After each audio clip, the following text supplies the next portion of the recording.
Welcome today to the latest in Cookbook series of live streams and Q&As with our cookbook authors. I'm Matt Cockrell, the co-founder of Cookbook, and today I'm joined by two Scottish bakers, Jeni Iannetta and Kirsten Gilmour, and they have a couple of things in common. They've both written excellent cookbooks published by Kitchen Press, Bad Girl Bakery and the Mountain Cafe Cookbook, and they both now run successful baking businesses, the Bad Girl Bakery itself and KJ's Body Bakery. But they've each taken quite different routes to get there. And today we'll hear a bit about those journeys and some of the lessons they've picked up along the way.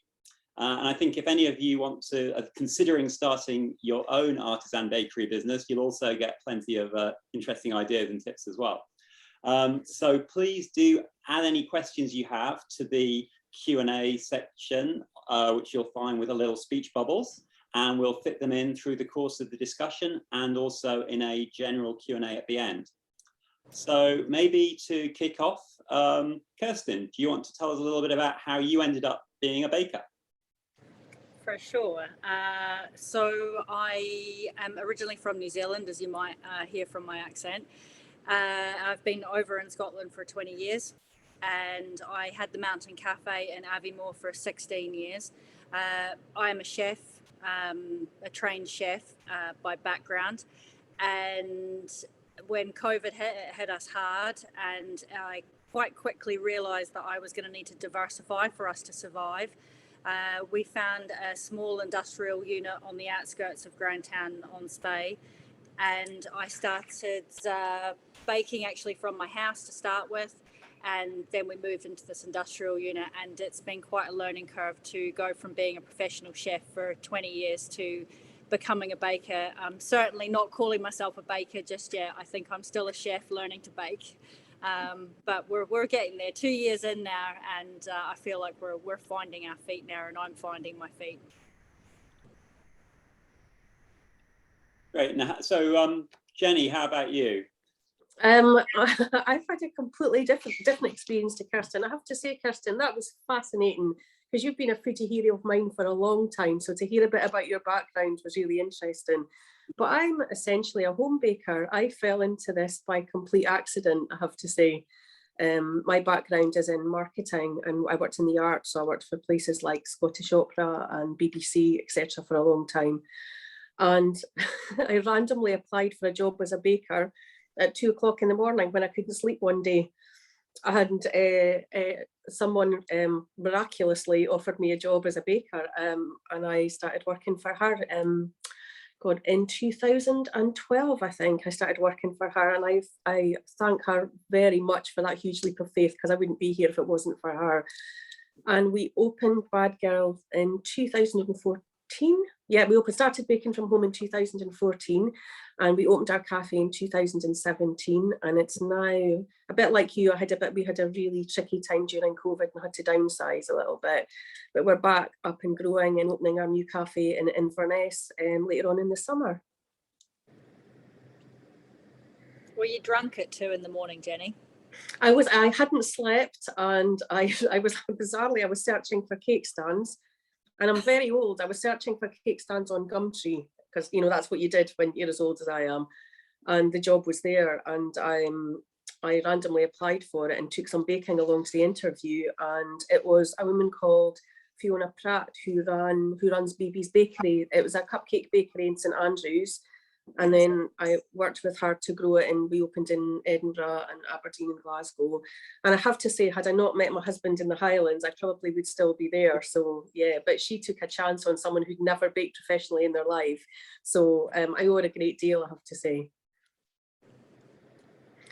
And then sorry, Matt. Yeah, and so tell us more about how the whole business developed. Okay, so I moved up to the Highlands to be with my now husband. He was a single father of a then 4-year-old little boy, Felix, who's now absolutely my son. But the idea was that I would bake from home a little bit just to kind of contribute to the family finances and get to know Felix. But I have to say, I think because the Highlands is a fantastic place as a small producer, there were huge opportunities that existed that helped me grow my business. So food fairs and community markets and village markets and things.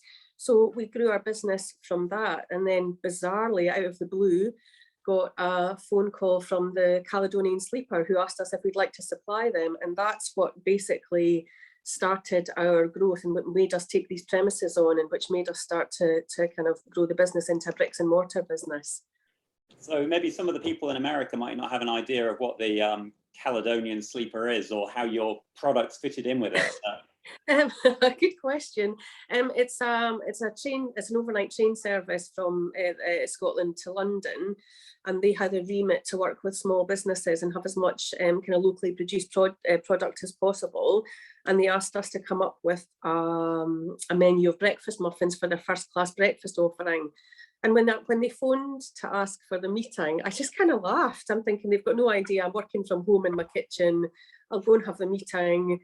And I think because I wasn't nervous and I was hugely flattered, but didn't think it was a serious proposition, I just went with some cake and chatted to an amazing man about the sleeper service. And he said at the end of the meeting, okay, then would you like to come up with a menu for us? And I kind of spluttered and said, it's just me. And he said, oh, don't worry. Well, we'll deal with that. And then, we got the contract, and that's what started all of this. And those muffins are there in the book as well, and I've made them, and they are excellent. So it's great. Oh, you've made them. Yeah, absolutely. Fantastic. Can start a business. And I think the other thing which is kind of interesting between the two of you is how you've each found a different area of baking to focus on. Maybe you can explain a bit about that, because I think it is interesting. You're at different ends of this of baking, really. I would say Kirsten's a proper baker, and I'm a home baker who did good. But Kirsten bakes bread and things, so I think she's much more technical than me. Maybe she wants to talk a bit about that. Oh, you've just sandbagged me, Jenny, and I'm going to totally undersell yourself. Have you seen your drip cakes? They're incredible. I'm just like, how do you even start with doing stuff like that? It's funny because I sort of feel, as a baker, I'm probably more of a home baker in the sense that I'm bringing in skills that I probably learned from my granny and from making things like pancakes and pikelets and drop scones and things. I would say that for me, when I trained as a chef, I was not interested in baking at all. I just wanted to get that part of the course over and done with, because for me, it was all Michelin star, cooking fancy food. And it's funny how things work out, because I certainly haven't ended up doing that. So I don't know. I definitely don't feel like I'm qualified to say that I am a professional baker. Thanks for saying that. And throw me in it, Jenny. But I would say that in the last 2 years, so I'm selling myself a wee bit short here, actually, because while I was at the CAF, it must have been about 5 or 6 years ago now, we were making bread at the CAF, but it was heavily yeasted bread, and I was really embarrassed by it because, it would take an hour to prove it, and then we'd have it in the oven within an hour, and it had no flavour to it and no depth. And there wasn't really very many places in the Highlands at that time making sourdough or making breads with like a Polish or a Levain or a starter. And I really felt that I wanted to put our scrambled eggs on something that was properly homemade. So I went off to San Francisco for 2 weeks, and I did an intensive, I did a baguette course first. That was a week of intensive training at the Institute of Baking in San Francisco. And then I went back to back the next week. I went and did an intensive introduction to sourdough. To be honest, the sourdough introduction was pretty much over my head because I was still digesting just, protein and all sorts of different flours, and it was just mind-boggling. But that is when I started thinking, actually, baking is quite interesting. I came back from San Francisco and I trained all my chefs to make the bread that I'd sort of learned from them, and we had to spend a lot of time adapting those recipes to make them work, because we didn't have a deck oven where you've got the hearths in it to bake that bread on. So we were cooking it in a convection, sort of like a big Rationale oven, and heating trays up and trying to make it work, and it didn't quite work for us. And I think that's where the seed started to sow, that actually we could do more with our baking. Our cakes were already quite popular at the CAF, and we were doing birthday cakes and things like that. And I think I used the CAF in the 16 years that I had there. I was always trying to learn something new. So I'd take on board of like, right, I'm going to learn how to make a decent brownie. And then I'd just keep expanding that. And then I'll learn how to make a decent sponge. You know, when I first opened the CAF, I had a gas oven, no fan oven. And I had one brownie recipe that had come from my granny that I knew worked. And that's all we started out with. And then as time went on, we just kept adding and adding. And so that has really been the foundations for when the proverbial hit the fan in COVID. People were queuing up the high street to the doorstep at my house, being like, oh, could I order half a dozen scones? And, you know, people were emailing in and ordering biscuits and things. And it was just madness. There was two of us, one of the chefs from the CAF and myself, and we were just baking out of the house. And I think that's what gave me the confidence to go, okay, maybe I can do a bakery. So, yeah, I still feel like it's all very organic and I'm still learning. So, in terms of what was some of the things we were going to talk about, one is like in running a bakery, some of the things which you learn along the way. I mean, one of those, I know behind you, you've got a bunch of ingredients there, Kirsten. And I think some of the things you figured out include like what's really important, what makes a difference, what's the difference between success and failure, consistency of ingredients. Maybe you can each speak a little bit about some of the things you figured out about what works and what doesn't with ingredients. Jeni, your turn. Okay then. I guess from my point of view, because there are very few ingredients in baking, usually you're using eggs and flour and sugar and butter, etc. But actually the best quality ingredients are really important, the best that you can afford. And actually that's a real key for us. So for example, in fact, I've got some, did you want to see some ingredients? I've got some here. So we all, I mean, you know, I'm not on commission or anything, but we only ever use really good quality dark chocolate. It's super important. If you're making a brownie, for example, we would only ever use something like this. And I think if you're baking from home, you know, popping on and, you know, getting something like this is really important. Also, maybe sort of really good quality cocoa powder is really important as well, because if you've only got maybe 4 or 5 ingredients in a cake, you want each of them to do their job. So, you know, free range eggs, good quality vanilla, things like that are super important, because actually you want those flavors to do a bit of the work for you. There's no point in going to the trouble of making a really great cake if at the end of it, like you were saying about, you know, if it doesn't taste of anything at the end of it. So actually not scrimping on ingredients is, I think, super important. Definitely. What about you, Kirsten? I would totally agree with that. It's Megan, who is sort of like my right-hand lass here at the bakery, her and I have this bakery book club that we're doing. So Megan was actually one of the waitresses at the CAF, and she came on to help me in the house through COVID. And very quickly I realised that she was a natural in the kitchen. So her and I have a weekly book, sort of like a weekly to monthly book club, and I buy us the same book and we work our way through it. So at the moment we've been learning about butter and about sugar in this science book that I've got us, which is pretty full on. And even just things like the fat content and butter, I hadn't really understood that fully. So we've always used Graham's butter, even at the CAF. And I always found that at the CAF, when we bought the cheaper butter in, from the larger suppliers, the cakes never had the same rise, and they were always a week heavier. And I couldn't have told you why that was. Now I can tell you it's because the Graham's butter has got the 82% fat in it. And if you beat that butter, you with the sugar, the amount of water in that with the creaming is going to give you that lovely fluffy cake. Like, I would never have known that at the CAF. I would have just been like, oh, the cakes are a bit heavy today. I wonder what I've done wrong. Where by actually being a bit geeky and just backing up what you're saying about using that quality ingredient, such as Graham's or a high fat butter, just makes such. And I'd taken that for granted. I hadn't really appreciated it. Definitely.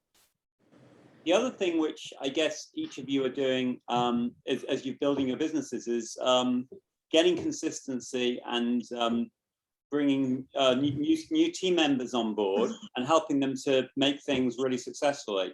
and be great to know what you found in terms of some of the kind of key skills and the key thing, you know, how that works, and just generally about how people can learn the hands-on skills they need, the touch they need to be a good baker. Well, I'm waiting for Jenny.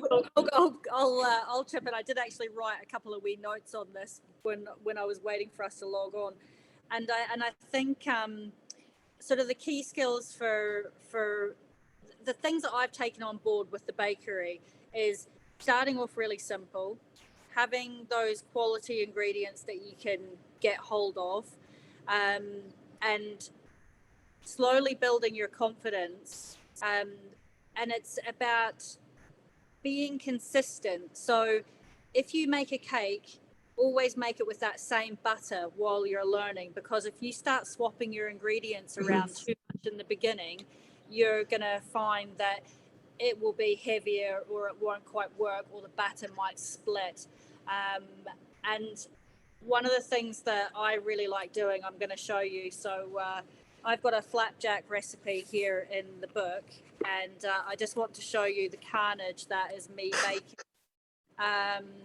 because every cookbook I have, I write in it. So this is actually me writing notes on substituting ingredients and dating it, and then playing around with things. So I always make a note of what I've changed, so I know if it's going to go wrong, or if it's gone wrong, I can go back to it and go, okay, that didn't work. I hope that's helpful, and I've not waffled too much. I think when we, because we're home bakers, everyone in our bakery team, our chefs are trained, but everyone in our bakery team started life as a home baker. And actually, as I've become more confident in the business, in our style and our cake, our recruitment policy changed. So actually, we actively recruit people who are just passionate home bakers, who are really interested in taking the next step into baking. Because what we're finding is that you know, people with a natural interest and passion for baking are really, you know, are something that fits in really well to our team. So, you know, when we recruit, we look at everyone from passionate home bakers to people with, you know, technical baking skills. And I think there's a place for all sorts of bakers in our team. But actually, we want people to get the same joy out of baking that we do. I mean, we say things like, oh, that's a nice batter, oh, that's a good rise, and you know, things like that, and we laugh at ourselves. And actually, that's what we want for all of our team, to get that joy out of the kind of process and the end result. And I think that's super important, especially when things are so hard at the moment. And I think we're all, even the audience, we've all got our expectation of what we want that cake to look like, or what we want that loaf of bread to look like. And it's a personal taste. So you have to keep cooking and baking until you find the right ingredients to get that end result. And that is just time. You know, and I think it's really important that we don't all give ourselves this really hard time that we've got to have everything perfect, because ingredients are variable. You know, I find, even, I'm not sure whether you go through it, Jenny, but in the winter for us, with the milk that we use for the coffee machine, there's always about a month where the milk won't froth as well on the coffee machine. Yes. Yeah, and it's because the cows aren't getting grass; they're getting that winter feed, so their fat isn't as much in the milk. So you're not going to get quite as good a cappuccino. And I think it is just practice and just doing it. You know. So I was interested, Kirsten, you mentioned going all the way to San Francisco to get real kind of sourdough experience, but also I think you mentioned like a book club type thing. And I'm interested in how, you know, the relative roles and how much for you, you know, books, what are some books which might have influenced you or helped you, or, you know, yeah, and the role they play. So the books that we're using the most in the bakery at the moment is Peter Reinhardt's bread books. I've also got the advanced bread and pastry book, and I want to say that we've got, is it Michael James's book at the moment? Might need to go and steal it from upstairs and have a quick look. And Peter Reinhardt, we certainly have his at least one of his books on Cookbook as well. Yeah, that's great. Yeah. that Peter Reinhardt, definitely. What I really love about his books is we've got his, just looking at it now, Artisan Breads Every Day. That is a beautiful book, and that's actually the base recipe for our focaccia sandwiches in the bakery. I love how simple his recipes are. He's got a great way of explaining things. How about you, Jenny, in terms of... Well, I don't know if you can see behind me, it's maybe 1/10 of our cookbook library. So we, I mean, I love that, Kirsten, you were saying you use someone else's focaccia recipe. I think this notion as bakers that we can't be inspired by other bakers is just absolutely ridiculous. So we commit a lot of time to research here in the bakery. So in the winter, when things are quiet, everyone's given a research project. So we might say, you go off and research some more gluten-free recipes, you look at free from, you know, I'm really interested in learning a new skill, for example. So we kind of dedicate some time, and we have research days where we literally sit and go through, you know, books and look at other people's recipes. And sometimes that just gives us an idea for a flavour combination. Sometimes we'll bake that recipe. Sometimes we'll take that recipe and turn it into something of our own.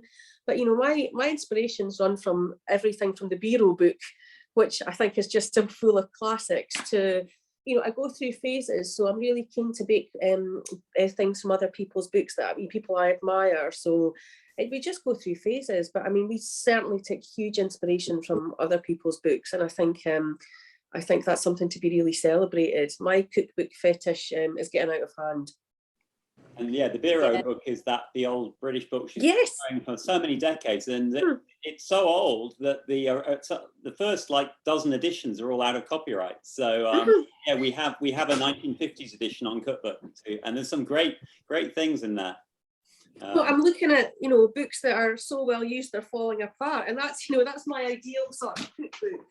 But yeah, you know, I think cookbooks are a thing of beauty, and, you know, quite frankly, you can't own enough of them.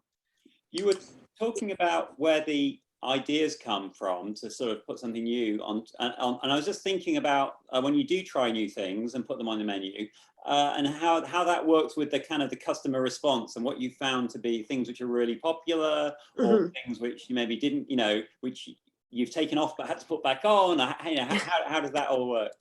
So I mean, I've got a marketing background, which I think sometimes influences what we do, but I will get to the point eventually. I'm going to sound like I'm waffling, but I'll get there, I promise. But, you know, one of the things that frustrates me about making a cake display is quite often cake is square and brown.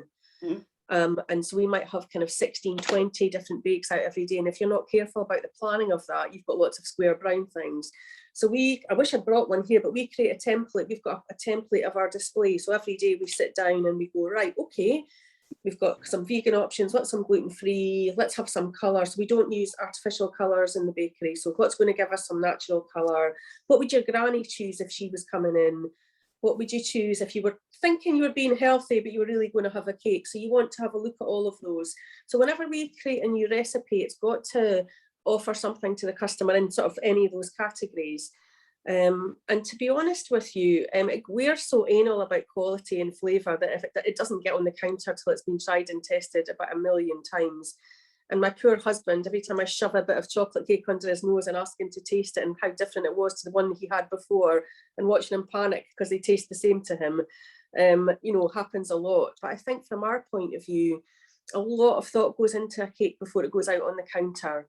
And quite sometimes we'll put something out there and we'll be convinced it'll be a surefire winner, and it doesn't sell. And you're thinking, and then the next day, you know, you try something else and it sells, and you try it again a week later and it sells. I think there are some things on the display that we'd be lynched if we didn't have out every day. Like I've got some here, so we've got our, I don't know if you can see this, but I'll have to use my hand. We've got our giant lemon drizzle, which is nothing to look at. It's in the book. But if we didn't have that out regularly, I think we'd be in big trouble. And then there's a sort of salted caramel crumble bar. I don't know if you can see that. That's in the book as well. But that's a real staple, and that needs to be on at least every couple of days. And that's super important for us. But I think if it... Am I right with your branding, the Bad Girl Bakery? So there is a kind of indulgence aspect to it. Is that right? Yes.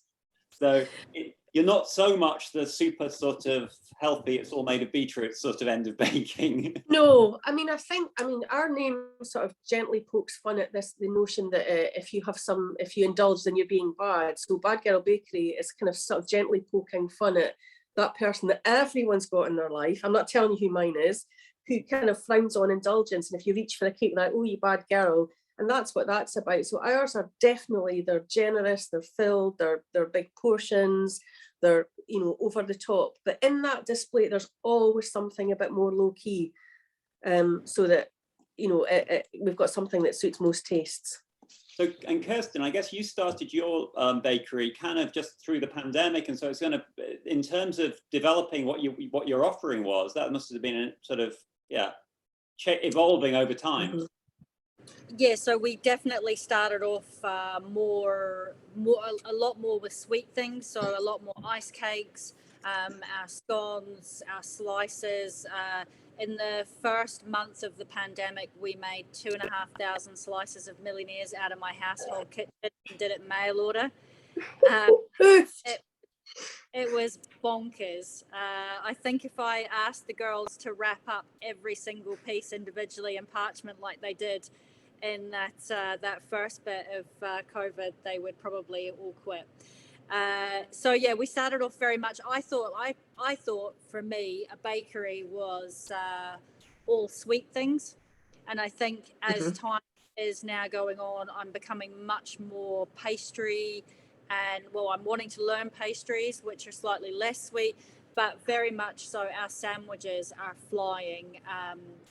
So our focaccia filled sandwiches, our homemade baguettes, and our sandwiches on sourdough are just flying, and also our sausage rolls. And I think I'm enjoying it more now as well, because I'm getting to get my chefy head back on. I'm getting to think about textures and flavors and that kind of sweet and sour, which I didn't feel like I was getting from cakes, but that is probably because I haven't done enough of it. So, talking of sourdough, I know obviously the world of sourdough expanded massively in the pandemic. Everybody had a little go, but and I think I see some starters behind you. So, like, how's that worked out? You know, where have you ended up on your sourdough journey? So we've killed 2 starters so far. We are a year into the one that we've called Pineapple.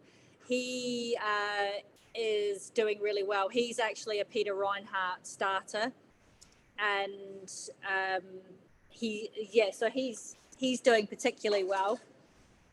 This is him here. So he was fed at about 4 o'clock tonight, and you can see he's already doubled in size. We feed him twice a day, and each morning we come in and we take a kilo of him out, and we feed him 250 grams of organic Shipton mill flour and 250 grams of water, so equal parts water and flour. And then in the evening he gets another feed and he gets put to bed.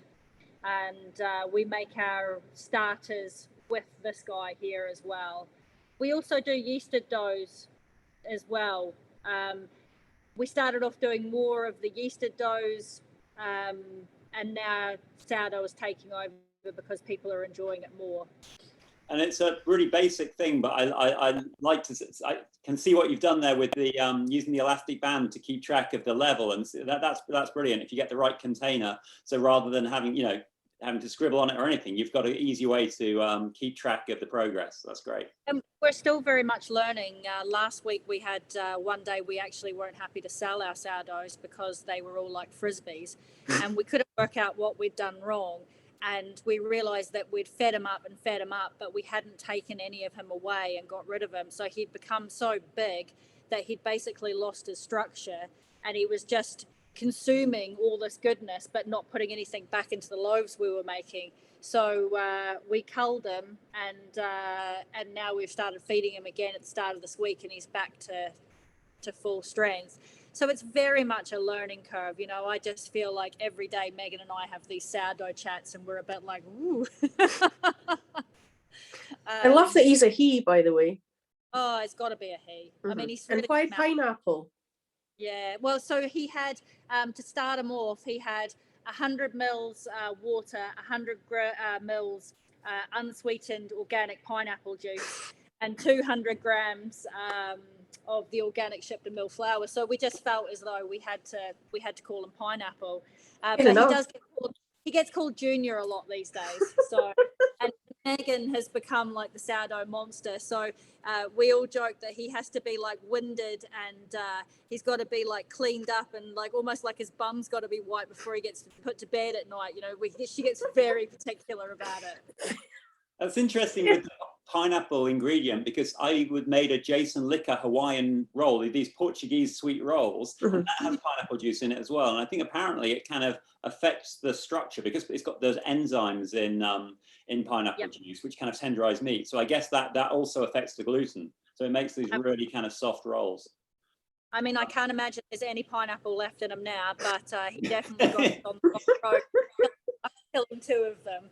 And we definitely, we played around a lot with different flours to start with, and we tried all different brands and different strengths of proteins, and we then found Shipton Mill, and that's worked really well for us. And the one thing that I think I have learned with it is that the better quality flour that you can get your hands on, he's just more versatile. If something goes slightly wrong, he just sucks it up and gets on with it, where I feel like if you have a cheaper flour, he's not maybe as resilient.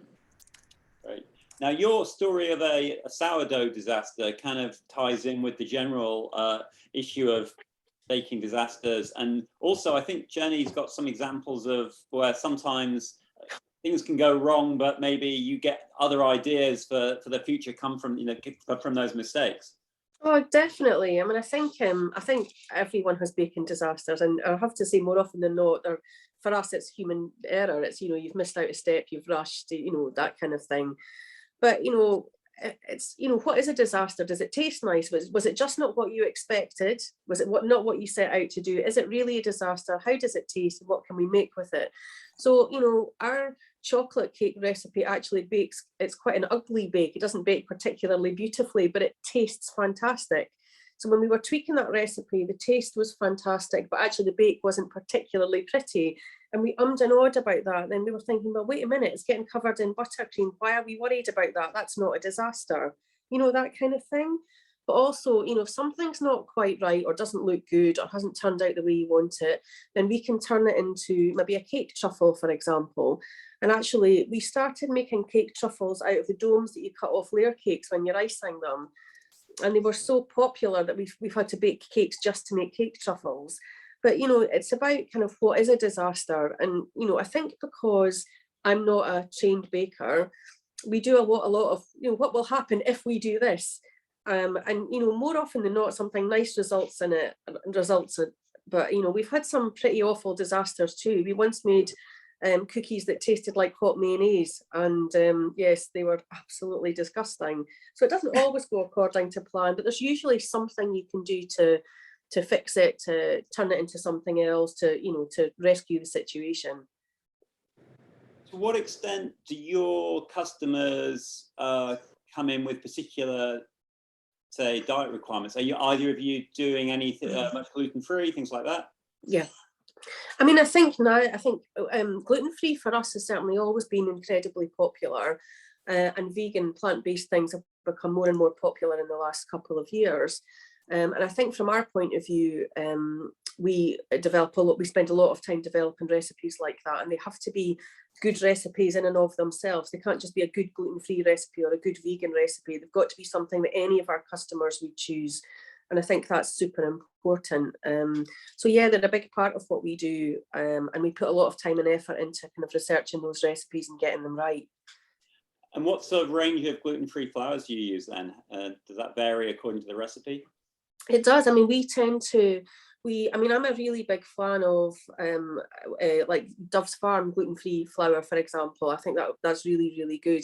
But a lot of our gluten-free recipes are wheat-free naturally, and I think that's a really good thing. I'm not huge on big substitutions. So, we have cakes that are made with ground almonds, or, bakes that are made with coconuts, or, a desiccated coconut, so that, what I'm not not big on is taking a recipe that's meant to have lots of gluten in it and trying to substitute things into it to make it gluten-free. And sometimes that works beautifully, absolutely.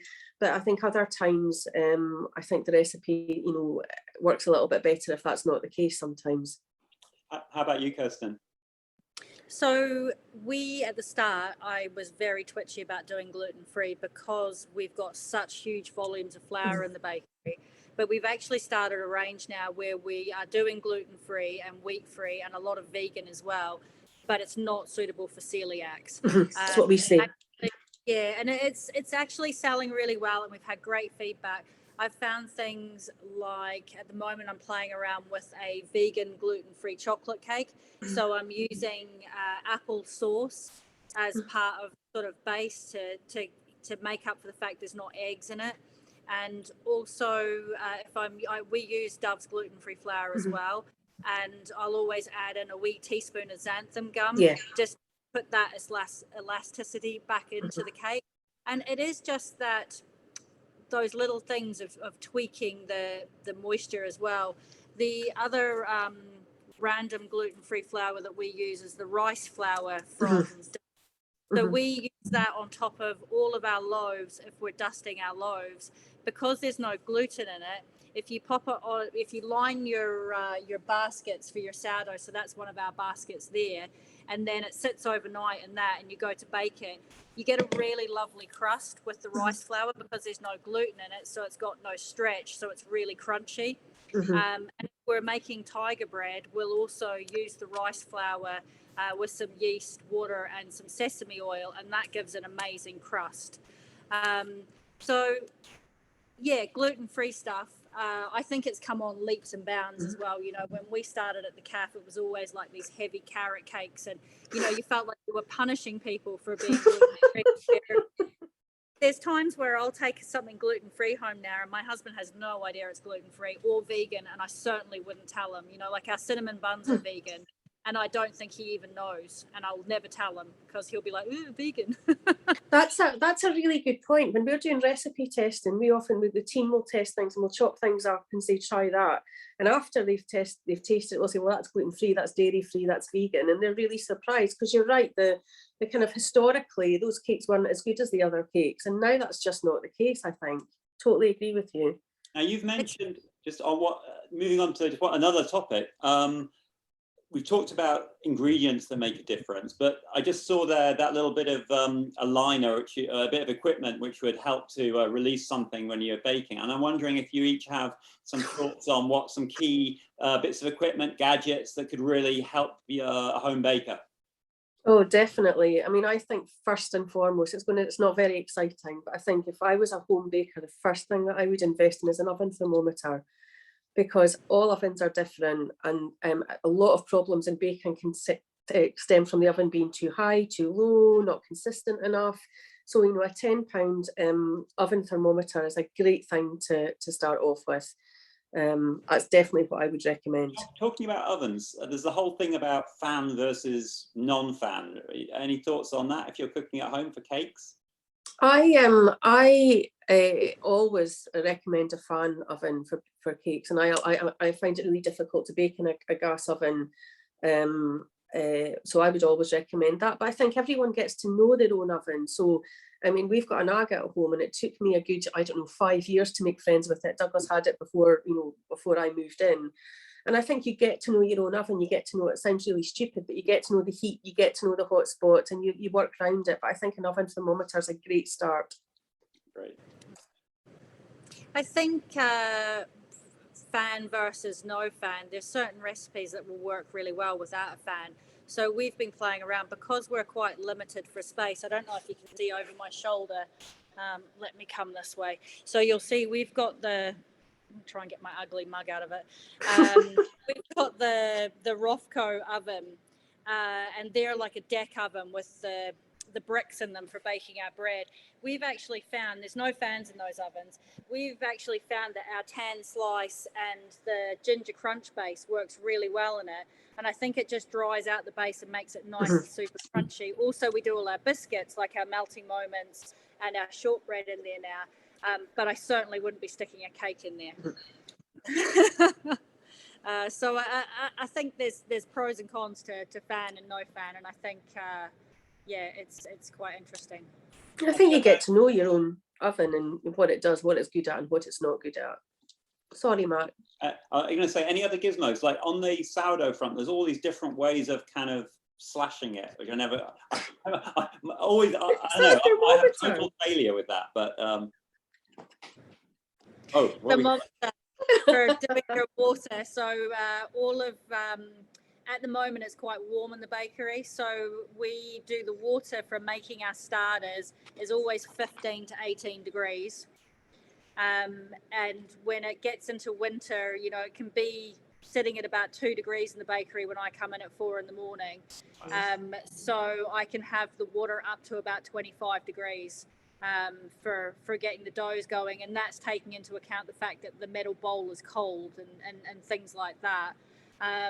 So definitely a thermometer, because if you were doing a sourdough starter, it would be quite easy to, well, it depends. You could either have him too cold and he'll take longer.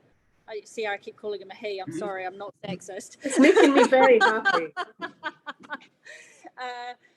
So yeah, if he's too warm, you'll scold him and it'll knock him back, potentially kill him. And if he's too cold, he'll just be really slow. So yeah, definitely a thermometer. And for doing bread at home, I would say you don't need to have one of these fancy serrated, just throw that at myself, one of these fancy blades. We've got the blades here, but also we find for the sourdough, these knives are really good, just a wee simple Victorinox, and a shaker with rice flour in it for dusting your bench down. And then because I am a complete clean freak, you have to have a magic scraper. Every kitchen should have a magic scraper. These are, we've pretty much all got these glued to us for getting everything off the benches, but also the plastic one, you'll have them as well, Jenny, where you can get everything out of the bowl.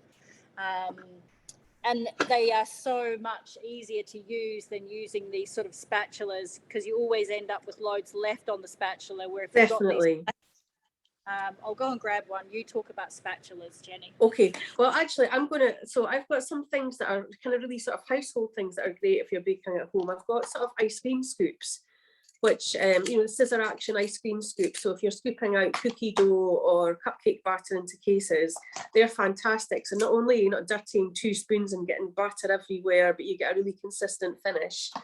And I've brought you my favourite spatula. This is my favourite palette knife. I think if you're decorating cakes, I mean, I'm not big on lots of fancy equipment. You know, when I started baking, I bought every gadget I could think of, and it ended up in the back of a cupboard, or gave it away. And now we're kind of honed down to sort of stuff that works, stuff that's easy to get hold of. So I've got these ice cream scoops, a good palette knife, an apple corer for filling cupcakes on the inside of cakes, and a nice angled offset palette knife for kind of smoothing buttercream. And I've got another thing, if you're going to be decorating cakes a lot, just a really cheap turntable. I think this one was maybe a £5, really cheap turntable for helping decorate cakes and finishing off tarts and things. So really things you can get a hold of really quickly that'll make your life easy. And I don't have an apple corer. I've just never ever owned one. But what I do use is I've got a circular wooden spoon, and if we're putting curd or something or jam in the middle of our muffins, I just turn it upside down and stab a hole in it, and then put it. Get your aggression out of really easily doing that. I see where you're going with that. I think if I had to choose 2 bits of kit, I would choose these 2 guys here. They're my besties. And I call them all my magic scraper. So when I ask one of the girls for my magic scraper, they're like, which one? You look very happy holding them. I can tell you that they're your favourite. This guy saves me hundreds of pounds a week because I can get everything out of the bowl. I once scraped out a bowl that had melted chocolate in it and weighed out how much was wasted and said, look, actually, there's, 60 grams, 70 grams of chocolate there that would have ended up in the bin. So I'm totally with you on that. I think we might be a bit sad, to be honest. I know. It is like, what night is it today? Is it a Wednesday night at like the back of 6, and we're getting excited about scrapers? Bad bit true. We do have a few questions coming in on the gadget topic, and I think one which might vary according to your transition from cooking at home to cooking at scale is food processors and machinery essentially. But Sarah Barber's asking, what kind of food processor would you recommend, I guess, in a home baking context?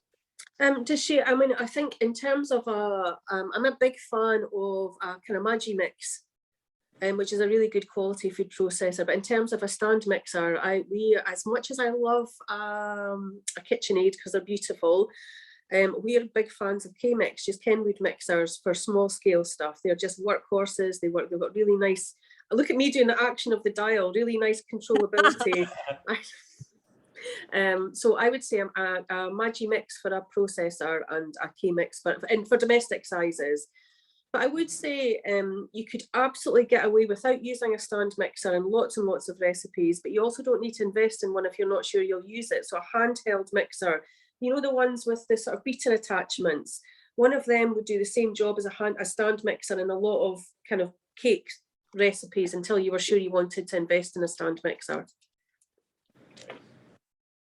How about on the on the bread front, Kirsten? If I was making bread at home, I certainly wouldn't be making large volumes of dough with my. I've now gone blank. I've not got the Kenwood. I've got the other one, the fancy, pretty one. Oh my God, forgotten to. KitchenAid, beautiful one. Yes, the beautiful one. And I have been known to blow the slightly bigger one of them up in the past. So, so I would probably, I think if you're learning breads at home, I would just get a really nice bowl, one that isn't too porous, maybe like a ceramic bowl. Metal would be fine, but metal is colder. And just do it all by hand. The more you use your hands with bread to start with, the more you'll start to know what it feels like as the structure of it. But very different with cakes. Another question. Just saw someone just put up about their husband calls a scraper a mingy. I'm so going to steal that. I'm going to name the plastic one mingies at work from now on. So another question from the Q&A, cutting brownies and tray bakes evenly. Any tips on chopping up brownies? You're asking the wrong person. I have got a terrible eye. Everyone laughs at me in the bakery because, you know, I can't seem to cut things in 12 properly. I can tell you a good knife to use to cut it, but in terms of cutting them evenly, I mean, you can get, I can't remember what it's called, but it measures out. What are they called, Kirsten? With the just gone a blank, with the wheels, and you can measure and you can score things. Yeah. I totally can't think of the. So do you know what I mean, though? I could go and get it for you. Yeah, at the CAF we had a circular one that we put on top of. It's like a divider. I'm not sure what the. So basically, I've got a terrible eye. You're asking the wrong person. I'm exactly the same. I'm not allowed to cut the quiches here at the bakery, so Karen take it off me. And the other day I was so delighted because somebody ordered half a quiche and I was allowed to portion it. One of the things that we did do at the CAF, which we found really helpful, was we had a sheet of paper, and the person that was really good at marking it out marked on it, and then we sort of used that as a template. And we do that for our sausage rolls. So we've got a laminated piece of paper, parchment, that we use for cutting the sausage rolls out. Yeah, it is just an eye, really, isn't it? But I have to say, you know, what we say a lot of the time is, you know, things don't have to be perfect. They're made by hand, they're made by people, they're not cut by a machine. And the expectation that your brownie's got to be absolutely perfect, you know, but the ones you see that look like that aren't cut by real people. They're not cut by people, you know, and I think they don't have to be perfect. No, it still tastes great. Question from Fiona, if you got any recommendations for tins for baking, like what type of tin you use? You might actually frown heavily at this, Kirsten, but when I started, when the business was kind of on its feet and there was a little bit more money, I invested in really good quality, really good tins. Because when we started, we had zero money. I mean, we were cobbling together things. And I have to say, for a lot of instances, I went back to my my kind of cheaper tins, I have to say. You know, my favourite tin, this is going to sound really pathetic, but my favourite tin for baking layer cakes is a £2.50 sandwich tin from Tesco. And I've bought really expensive tins, you know, lots and lots of different tins, and I keep going back to that one. So I would say, unless you have got a very specific technical need for a certain tin, then as long as I think the thing for me, as long as the size is right, that's really important. You know, putting a cake in the wrong size tin really affects the bake, it really affects the finish, it can affect the texture. So I think the size of tin is more important than the make, to be honest. I'm so pleased you said that, because all of our 9-inch tins here at the bakery are from IKEA. Hey! And they were £6 and I love them. They're just brilliant. And you know, when I make the Christmas cakes in them, because they're quite thin, I get old newspapers or clean old newspapers, and I tie the newspaper around the outside of the tin, then just use string and tie it on so the cakes don't burn. Totally. And I found that really well, giving you that extra protection. So Sarah's also asking what knife brand you mentioned about cutting cakes, and I'm guessing possibly knives are something where IKEA own brand possibly isn't quite so good. I mean, I'll bow to the superior knowledge of my chef here, who will know much more about brands of knives than I do. So I don't let the girls cut any of the cakes with my expensive knives. They've got really cheap, horrible ones that I sharpen for them. Because I'm like, well, why would you use a really expensive knife to cut a shortbread? Or as long as it's reasonably sharp, that's fine. If you did want to spend a wee bit of money on a knife, you can't go wrong with a Victorinox knife.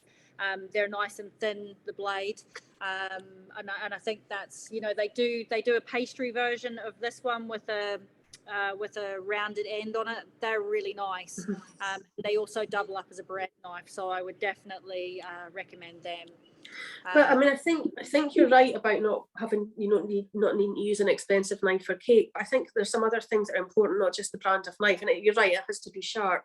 But actually, your technique when you're cutting something is really important.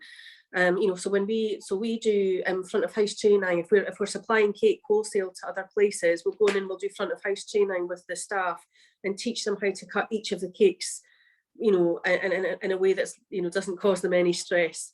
And also give them some troubleshooting. You know, if your layer cake isn't cutting well, then your buttercream might be a little bit soft. Pop it in the freezer for 5 minutes, let it firm up again, cut it. You know, don't saw, put even pressure, you know, those sorts of things. So the technique's, I think, just as important as the knife. We do have one knife that is an actual Victorinox knife. I am telling all of you porkies. So we have got really good Victorinox knife, and that's the Millionaire Shortbread knife for us. And the girls take the boiling water from the coffee machine. Yes. They put the knife in it, let it get really hot. They take blue roll or a tea towel and they dry the knife and quickly cut through the chocolate. But like you say, it's no sawing action. It's just going through that first layer of chocolate, then heating up the knife again and drying it, then going through the caramel and the shortbread base. So if you're doing fine slices like that, I would definitely recommend a nice thin bladed sharp knife and hot water, but don't let the hot water get on the chocolate. We have a couple more questions on ingredients. One going back to butter. Is there a good quality butter brand you recommend? I mean, I'm with Kirsten. I think the Graham's butter, certainly that we use, is a really good one. I mean, if you were doing a supermarket butter, it depends on what you're looking for. So I would say to people, if you're making buttercream, a Lurpak's a great butter for buttercream because it doesn't have an awful lot of colour in it, so it doesn't make your buttercream yellow to start with. But I think you buy the best quality you can afford, and you'll get what you pay for, really. That's really interesting. I'd never thought about the Lurpak and the Graham's thing, and I think it must be something to do with the cows at the moment having loads of grass. Yes. Because I know today our cream cheese frosting was very yellow in comparison a couple of months back, and I hadn't clicked until you said that. So that's really interesting. And I guess it's finding something that you like the look of as well. most of the companies like Graham's, they'll have on their website the fat content as well, and I don't know if they have it on the on the package. No, but anything sort of I would say 76 would be too low. I'd be looking at about 80% fat would be good for setting frostings. And then there are two questions on different angles of kind of raising cakes. One is Mex asking whether, as a home baker, you would head more in the direction of just often using self-raising flour, or actually, you know, using plain flour and baking powder. And then the other question about sort of raising cakes is Fiona saying that if she makes cakes with veggies like courgette, it can end up tasting great, but could sink a duck. What am I doing wrong? So I've used quite a lot of courgette in cakes. We used to do a really nice chocolate and courgette cake. And I think when you grate it, courgette's naturally got a lot of water in it. So you could wring out the courgette a bit in a tea towel, or pat it dry with paper towel to get rid of some of the liquid, because that's what's going to make it sink. And the other thing that you could do with that courgette is drain out some of the water out of it, squeeze some of the water out, and then fold it through your flour to then fold it into your wet mix. And in terms of the kinds of flour to use, I would say, where possible, you go with the flour that's listed in your recipe, because whoever's written that recipe has made a decision about what's best for it. But say if you didn't have self-raising flour and you have to substitute and make your own self-raising flour, I don't think it would affect your recipe. Certainly for a sponge cake, etc., it wouldn't affect the recipe. If you were very technical and wanted to manage the amount of leavening in your cake, then you would go plain flour and add the leavening. But if it's just for a recipe that you're doing from someone else, then I would do whatever they said to do in their recipe. So all of our drizzle cakes and our coffee cake at the bakery are all with self-raising flour, and that's purely because I know that recipe works, and it's one less step for me to have to weigh out. Totally. Yeah. But if you don't have self-raising flour at home, I'm pretty sure it's 150 grams of plain flour to a teaspoon of baking powder to make your own up. But it's 6 2/3, isn't it?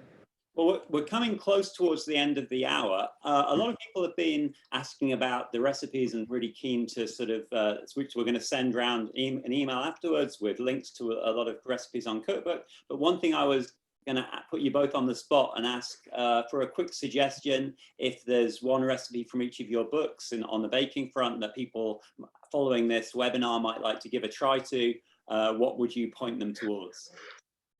Oh, that's a tough question. That would change depending on which time of day you ask me. But given I've got something in front of me here that I can show you, what I would suggest is something like, this is our deluxe brownie. It's a brownie recipe with a topping on it. And what's really great about that is it looks super impressive, but actually it's really easy to make, and there's not a lot can go wrong with it. So I would suggest maybe that one. Or if you were someone who wanted to do a layer cake for the first time, I would maybe suggest our chocolate chip cookie layer cake, because actually it's a lovely one to start with. It's very forgiving and doesn't need an awful lot of skill in terms of decorating it. So I gave you two, which is cheating, but I couldn't think of one. All right, Kirsten, you can give two as well then, maybe. Oh, I see. So I would go melting moments. So these guys here are our chocolate melting moments. We're trying to do 2 different flavors every week at the moment. So this one is a strawberry and chocolate one. When you make the frosting, you can just add in, like I've added freeze-dried raspberries and some raspberry paste into that. But you can just play around with your different frostings. Sorry, I know you said about turning away from the camera. That one there is a yo-yo, which is a custard cream. And it's exactly the same as a Momo, but you're using the custard powder instead of the corn flour. So I've kind of given you 2. Brilliant. Nice. Okay, well, thanks very much for what has been a very educational experience. And absolutely, we'll share a bunch of recipes from your books with everyone who's joined. So thanks for everybody for all of their questions. And also just encourage everyone to sign up on Eventbrite to follow Cookbook so that you'll get notified as we have more of our cookbook authors giving these live streams. And yeah, happy baking. And yeah, thanks very much, Jenny and Kirsten. It's been really interesting. Well, thank you. I really enjoyed it. And I'm going to steal your book club idea, Kirsten. Oh, it's a winner. It's a winner.